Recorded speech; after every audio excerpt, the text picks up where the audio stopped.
ನಮಸ್ಕಾರ. ಪ್ರಾಚೀನ ಭಾರತದ ಇತಿಹಾಸವನ್ನು ಆಳವಾಗಿ ಅಧ್ಯಯನ ಮಾಡುತ್ತಿರುವ ವಿದ್ಯಾರ್ಥಿಗಳೇ ಹಾಗೂ ವಿದ್ವಾಂಸರೇ, ಈ ವಿಶೇಷ ವಿಶ್ಲೇಷಣೆಗೆ ಸ್ವಾಗತ. ಇಂದು ನಾವು ವಿಜಯನಗರ ಸಾಮ್ರಾಜ್ಯದ, ಅದರಲ್ಲೂ ಮುಖ್ಯವಾಗಿ ಕೃಷ್ಣದೇವರಾಯನ ಆಳ್ವಿಕೆಯಲ್ಲಿದ್ದ ಅಸಾಧಾರಣ ಸೇನಾ ವ್ಯವಸ್ಥೆಯ ಒಳನೋಟಗಳನ್ನು ಬಿಚ್ಚಿಡಲಿದ್ದೇವೆ. ಕೇವಲ ಒಂದು ಸಾಮ್ರಾಜ್ಯವು ಅಷ್ಟೊಂದು ಶಕ್ತಿಶಾಲಿಯಾಗಿ ಹೇಗೆ ರೂಪುಗೊಂಡಿತು ಎಂಬುದು ನಿಜಕ್ಕೂ ರೋಚಕ. ಬನ್ನಿ, ನೇರವಾಗಿ ವಿಷಯಕ್ಕೆ ಇಳಿಯೋಣ. ಈ ವಿಶ್ಲೇಷಣೆಯಲ್ಲಿ ನಾವು ಕವರ್ ಮಾಡಲಿರುವ 5 ಪ್ರಮುಖ ಅಂಶಗಳು ಹೀಗಿವೆ. 1. ಭೌಗೋಳಿಕ ರಾಜಕೀಯ ಹಿನ್ನೆಲೆ. 2. ಪ್ರಾಥಮಿಕ ಮೂಲಗಳ ಆಧಾರ. 3. ಕಾಯಂ ಸೈನ್ಯದ ರಚನೆ. 4. ಸೇನಾ ಆರ್ಥಿಕತೆ. ಮತ್ತು 5. ಯುದ್ಧತಂತ್ರದ ಫಲಿತಾಂಶಗಳು. ಮೊದಲನೇ ವಿಭಾಗ, ಭೌಗೋಳಿಕ ರಾಜಕೀಯ ಹಿನ್ನೆಲೆ. ಆ ಕಾಲದಲ್ಲಿ ಈ ಸಾಮ್ರಾಜ್ಯವು ಹೇಗೆ ಮುತ್ತಿಗೆಗೊಳಗಾಗಿತ್ತು ಅನ್ನೋದನ್ನ ನೋಡೋಣ. ಒಮ್ಮೆ ಆ ಕಾಲದ ಭೂಪಟವನ್ನ ಕಲ್ಪಿಸಿಕೊಳ್ಳಿ. ವಿಜಯನಗರ ಸಾಮ್ರಾಜ್ಯದ ಸುತ್ತಲೂ ಬರೀ ಶತ್ರುಗಳೇ ಇದ್ದರು. ಉತ್ತರದಲ್ಲಿ ಬಿಜಾಪುರ, ಅಹಮದ್ನಗರ ಮತ್ತು ಗೋಲ್ಕೊಂಡ ಸುಲ್ತಾನರು. ಇನ್ನೊಂದೆಡೆ ಒಡಿಶಾದ ಬಲಿಷ್ಠ ಗಜಪತಿಗರು. ಇವರೆಲ್ಲರೂ ಸದಾ ಆಕ್ರಮಣಕ್ಕೆ ಹೊಂಚು ಹಾಕುತ್ತಲೇ ಇದ್ರು. ಇಂತಹ ನಿರಂತರ ಬೆದರಿಕೆಗಳ ನಡುವೆ ಬದುಕುಳಿಯಬೇಕು ಅಂದ್ರೆ ಯಾವುದೇ ಕ್ಷಣದಲ್ಲೂ ಯುದ್ಧಕ್ಕೆ ಸಿದ್ಧವಾಗಿರುವ ಒಂದು ಬೃಹತ್ ಹಾಗೂ ಅತ್ಯುನ್ನತ ಸೇನೆ ಇರಲೇಬೇಕಿತ್ತು. ಖಂಡಿತಲ್ವಾ? ಈಗ 2ನೇ ವಿಭಾಗಕ್ಕೆ ಬರೋಣ. ಅದೇ ಪ್ರಾಥಮಿಕ ಮೂಲಗಳ ಆಧಾರಗಳು. ಆ ಸೈನ್ಯದ ನಿಜವಾದ ಗಾತ್ರ ಎಷ್ಟಿತ್ತು ಅಂತ ಇತಿಹಾಸಕಾರರ ದಾಖಲೆಗಳು ಏನ್ ಹೇಳ್ತವೆ? ಪೋರ್ಚುಗೀಸ್ ಇತಿಹಾಸಕಾರ ಹಾಗೂ ಪ್ರವಾಸಿ ಫರ್ನೌ ನ್ಯೂನ್ಸ್ ಬರೆದಿಟ್ಟಿರುವ ದಾಖಲೆಗಳನ್ನು ನೋಡಿದ್ರೆ ನಿಜಕ್ಕೂ ಬೆರಗಾಗುತ್ತೆ. ಬರೋಬ್ಬರಿ 50,000 ಕಾಲಾಳುಗಳು, 500 ಯುದ್ಧದ ಆನೆಗಳು ಮತ್ತು 40,000ದಷ್ಟು ಬೃಹತ್ ಅಶ್ವದಳ. ಇದು ಚಕ್ರವರ್ತಿಯ ಸೈನ್ಯದಲ್ಲಿ ಸದಾ ಸಿದ್ಧವಾಗಿರ್ತಿತ್ತಂತೆ. ಆದ್ರೆ ಕಥೆ ಅಲ್ಲಿಗೆ ಮುಗಿಯಲ್ಲ. ಮತ್ತೊಬ್ಬ ಪ್ರವಾಸಿ ಡೊಮಿಂಗೋ ಪೇಸ್ ಅವರ ದಾಖಲೆಗಳನ್ನು ನೋಡಿದ್ರೆ ನಮ್ಮೆಲ್ಲರಿಗೂ ಅಕ್ಷರಶಃ ಆಶ್ಚರ್ಯವಾಗುತ್ತದೆ. ರಾಜಧಾನಿ ಹಂಪಿಯ ಸುತ್ತಮುತ್ತ ಹಾಗೂ ಸಾಮ್ರಾಜ್ಯದಾದ್ಯಂತ ಒಟ್ಟು 10 ಲಕ್ಷ ಸೈನಿಕರು ನಿಯೋಜನೆಗೊಂಡಿದ್ರು ಅಂತ ಅವರು ಉಲ್ಲೇಖಿಸ್ತಾರೆ. 10 ಲಕ್ಷ ಅಂದ್ರೆ 1 ಮಿಲಿಯನ್. ಇದು ಇಂದಿನ ಆಧುನಿಕ ಕಾಲದ ಅತಿದೊಡ್ಡ ಕಾಯಂ ಸೈನ್ಯಗಳಿಗೂ ನೇರ ಸವಾಲೊಡ್ಡುವಂತಹ ಬೃಹತ್ ಸಂಖ್ಯಾಬಲವಾಗಿದೆ. 3ನೇ ವಿಭಾಗ, ಕಾಯಂ ಸೈನ್ಯದ ರಚನೆ.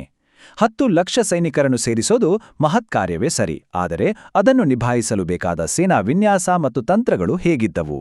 ಗಮನಿಸಬೇಕಾದ ಮುಖ್ಯ ಅಂಶವೇನೆಂದರೆ, ಕೃಷ್ಣದೇವರಾಯ ಯುದ್ಧ ಬಂದಾಗ ಮಾತ್ರ ಜನರನ್ನ ಸೇರಿಸಿಕೊಂಡು ತಾತ್ಕಾಲಿಕ ಸೈನ್ಯ ಕಟ್ಟುವಂಥ ಕೆಲಸ ಮಾಡಲಿಲ್ಲ. ಆತನ ಬಳಿ ಸಿದ್ಧಸೇನೆ ಇತ್ತು. ಅಂದ್ರೆ ದಿನದ 24 ಗಂಟೆಯೂ ಯಾವುದೇ ಕ್ಷಣದಲ್ಲಿ ಯುದ್ಧಭೂಮಿಗೆ ನುಗ್ಗಲು ಸಂಪೂರ್ಣ ತರಬೇತಿ ಪಡೆದು ಸಿದ್ಧವಾಗಿ ನಿಂತಿರುವ ಪರ್ಮನೆಂಟ್ ಸೈನ್ಯ. ಇವತ್ತಿನ ಮಾಡರ್ನ್ ಮಿಲಿಟರಿಯಲ್ಲಿ ಇಂಟಿಗ್ರೇಟೆಡ್ ಬ್ಯಾಟಲ್ ಗ್ರೂಪ್ಸ್ ಅಂದ್ರೆ ಸಂಯೋಜಿತ ಯುದ್ಧ ಗುಂಪುಗಳು ಅಂತ ಕರೀತಾರಲ್ಲ, ಆ ಪ್ರಾಚೀನ ಕಾಲದಲ್ಲೇ ಇಷ್ಟು ದೊಡ್ಡ ಸೈನ್ಯವನ್ನ ಒಂದೇ ಕಡೆ ಇಡುವ ಬದಲು ಸ್ವಾವಲಂಬಿಯಾದ ಮತ್ತು ಬಹಳ ವೇಗವಾಗಿ ಕಾರ್ಯಾಚರಣೆ ನಡೆಸಬಲ್ಲ ಪ್ರಾದೇಶಿಕ ಘಟಕಗಳಾಗಿ ವಿಂಗಡಿಸಲಾಗಿತ್ತು. ಇವುಗಳನ್ನ ಸ್ಥಳೀಯ ಕಮಾಂಡರ್ಗಳೇ ಮುನ್ನಡೆಸುತ್ತಿದ್ದರು. ಈ ಬೃಹತ್ ಗುಂಪುಗಳ ಒಳಗೆ ಕೆಲವು ಸ್ಪೆಷಲ್ ಟ್ಯಾಕ್ಟಿಕಲ್ ಫೋರ್ಸಸ್ ಕೂಡ ಇದ್ವು. ಉದಾಹರಣೆಗೆ ಚಂಡಿ ಅಂತ ಕರೆಯಲ್ಪಡುವ ವಿಶೇಷ ಪಡೆ.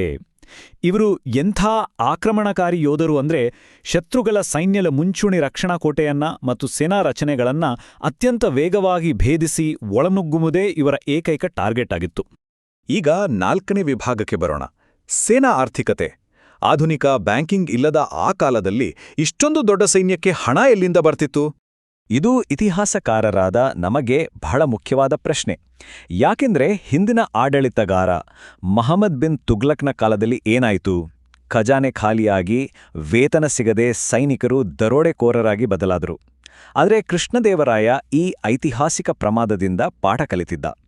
ಆತ ಅತ್ಯಂತ ಸುಸ್ಥಿರವಾದ ಆರ್ಥಿಕ ಮಾದರಿಯೊಂದನ್ನು ರೂಪಿಸಿ ಪ್ರತಿಯೊಬ್ಬ ಸೈನಿಕನಿಗೂ ಸರಿಯಾದ ಸಮಯಕ್ಕೆ ವೇತನ ಸಿಗುವಂತೆ ನೋಡಿಕೊಂಡ. ಆ ಸಿಸ್ಟಮ್ ಕೆಲಸ ಮಾಡ್ತಿದ್ದ ರೀತಿ ಬಹಳ ಎಫೆಕ್ಟಿವ್ ಆಗಿತ್ತು. ಸಾಮ್ರಾಜ್ಯವನ್ನ ಪಾಳೆಗಾರರು ಎಂಬ ಸ್ಥಳೀಯ ನಾಯಕರ ಉಸ್ತುವಾರಿಗೆ ನೀಡಲಾಗಿತ್ತು.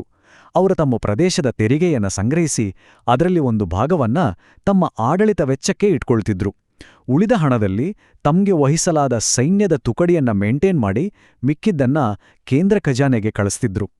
ಆರ್ಥಿಕ ಹೊರೆಯನ್ನು ವಿಕೇಂದ್ರೀಕರಣ ಮಾಡಿದ ಎಂಥ ಅದ್ಭುತವಾದ ವ್ಯವಸ್ಥೆ ಇದು!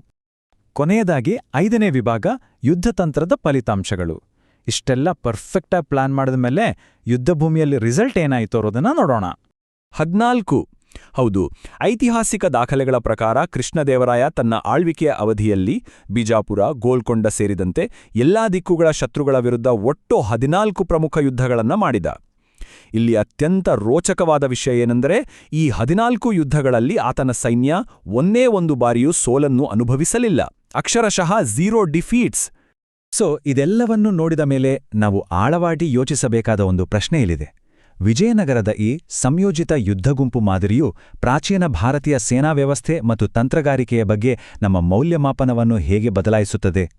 ಕೃಷ್ಣದೇವರಾಯನ ಕಾಲದ ಈ ದೋಷರಹಿತ ಯುದ್ಧತಂತ್ರ, ಸುಸಜ್ಜಿತ ಸಂಘಟನೆ ಮತ್ತು ಸಂಕೀರ್ಣ ಆರ್ಥಿಕ ರಚನೆಗಳು ನಮ್ಮ ಪ್ರಾಚೀನ ಆಡಳಿತ ವ್ಯವಸ್ಥೆ ಕೇವಲ ಸಾಂಪ್ರದಾಯಿಕವಾಗಿರದೆ ಎಷ್ಟು ಆಧುನಿಕ ಹಾಗೂ ವೈಜ್ಞಾನಿಕವಾಗಿತ್ತು ಅಂತ ಸಾಬೀತುಪಡಿಸುತ್ತೆ ಅಲ್ಲವೇ? ಈ ಚಿಂತನೆಗೆ ಹಚ್ಚುವ ಪ್ರಶ್ನೆಯೊಂದಿಗೆ ಇಂದಿನ ಈ ಐತಿಹಾಸಿಕ ವಿಶ್ಲೇಷಣೆಯನ್ನು ಮುಕ್ತಾಯಗೊಳಿಸುತ್ತಿದ್ದೇವೆ.